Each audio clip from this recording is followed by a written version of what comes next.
Hello grade 11! Welcome to our physical science class. In our previous lesson, you learned how to determine the polarity of molecules. You were able to understand the difference between a polar molecule and a non-polar molecule. Today, we will discuss how polarity affects the physical and chemical properties of molecules and their reactivity towards other molecules. At the end of this video, you should be able to relate the polarity of a molecule to its properties.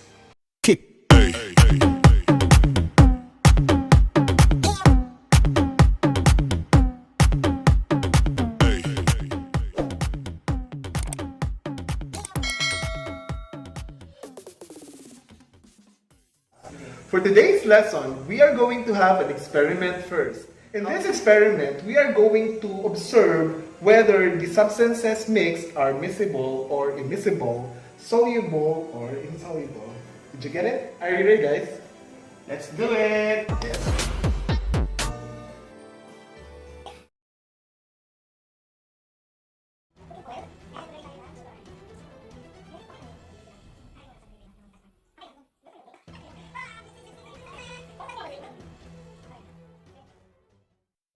We already know that oil and water do not mix together. What causes this phenomenon? Water is a polar substance and oil is a non-polar substance. Knowledge of the polar and non-polar characteristics of a substance is very important in the dissolution process. As a rule, non-polar compound dissolves in non-polar solvent and polar compounds dissolve in polar solvents. In short, like dissolves like. Polar molecules will mix to form solutions and non-polar molecules will also mix to form solutions. But a polar and non-polar combination will not form a solution. Water is a polar molecule and oil is a non-polar molecule. Thus, they will not form a solution. On the other hand, since alcohol is a polar molecule, it will form a solution with water. Moreover, oil and kerosene are both non-polar substances, thus they will form a solution. Remember water in our previous video? It is a polar molecule since the overall dipole moment in its molecule does not cancel out. For oil, the long fatty acid chains mainly contain carbon-hydrogen bonds have essentially no dipole moment. Therefore, oil is non-polar. Generally, the more carbon and hydrogen atoms a molecule have, the more non-polar it will be. On the other hand, kerosene, having a chemical formula of cis16H32, is a long chain hydrogen and carbon. We call it hydrocarbons. Its molecules has definitely no positive and negative ends, thus making kerosene a non-polar molecule. This makes kerosene miscible with oil but not in water. For sugar, which is a common name for sucrose, has a molecular formula of C12H22O11 and has this structural formula. The bond between oxygen and hydrogen gives partial negative on the oxygen atom and a partial positive on the hydrogen atom, just like with water.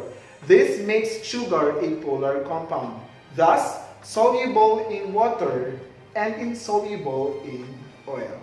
That's it. Now in this time of pandemic, the authorities always instruct us to wash our hands with soap to kill the coronavirus and prevent the spread of it. Have you ever wondered if it works, or better yet, why it works? Soap molecules have both properties of polar and non-polar molecules. The soap acts as emulsifier, or something that's capable of diffusing one liquid into another unmixable liquid. The principle of soap works because soap is made up of molecules with two very different ends.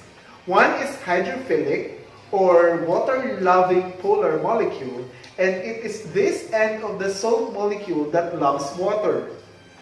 The hydrophobic, or water-fearing non-polar molecule end does not mix with water and is therefore repelled by it. When you mix soap and water, the soap molecules position themselves into tiny clusters. The hydrophilic part of the soap molecules points out, whereas the hydrophobic parts group together on the inside. The hydrophobic parts do not come in contact with the water at all due to the repulsion.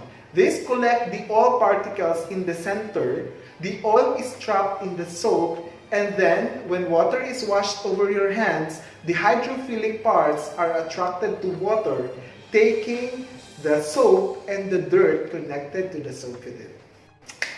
And that ends our lesson. I hope you learned something today. Thank you for watching.